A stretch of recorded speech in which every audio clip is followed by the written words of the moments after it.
Siapa saja sih yang bisa sombong itu, Mas? Jadi gini, orang itu dari punya sepeda terus punya motor, dia mulai muncul kesombongan. Dari punya motor menjadi punya mobil, tambah lagi kesombongan. Jadi dia terancam sebenarnya oleh kelemahan jiwa. Jadi setiap akses yang naik, akses yang berkembang, itu resikonya karena dia harus diwadahi oleh jiwa manusia yang lemah, maka eksesnya adalah kesombongan itu, keangkuhan. Jadi singkat kata, makin kita kaya, makin terancam untuk hancur oleh kesombongan.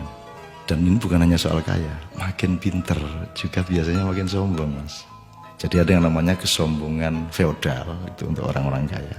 Ada kesombongan kuasa, itu orang tuh makin berkuasa, makin sombong, makin tidak tahu bagaimana berdiri sejajar dengan orang lain. Jadi kekuasaan menciptakan kesombongan, kekayaan menciptakan kesombongan. Dan saya ingin mengatakan poin yang sebenarnya bukan itu. Kepandaian juga sangat berbahaya untuk memunculkan kesombongan kita. Dalam bahasa populer kita sebut keangkuhan intelektual.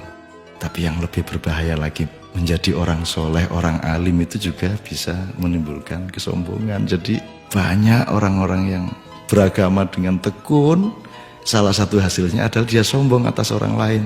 Diam-diam selalu merasa lebih hebat dari orang lain, lebih masuk surga daripada orang lain, lebih diterima Allah oleh orang lain. Jadi teman-teman sekalian, sesungguhnya ajaran yang paling dahsyat keindahannya adalah ajaran mengenai tawadhu, ajaran mengenai kerendahan hati. Jadi orang sholat, orang beribadah itu adalah latihan untuk mencampakkan diri, bukan untuk mengunggul dan menegakkan diri. Mencampakkan diri di hadapan Allah. Kita bersujud-sujud tersungkur-sungkur supaya kita siap untuk berlaku rendah hati kepada siapapun. Karena sekarang ini betul-betul bukan hanya orang kaya, bukan hanya orang kuasa, bukan hanya orang pintar, tapi orang alim juga sombong.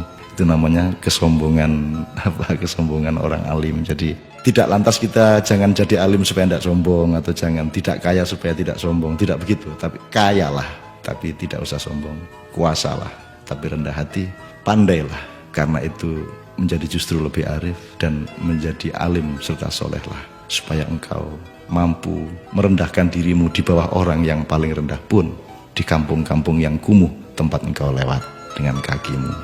Terima kasih.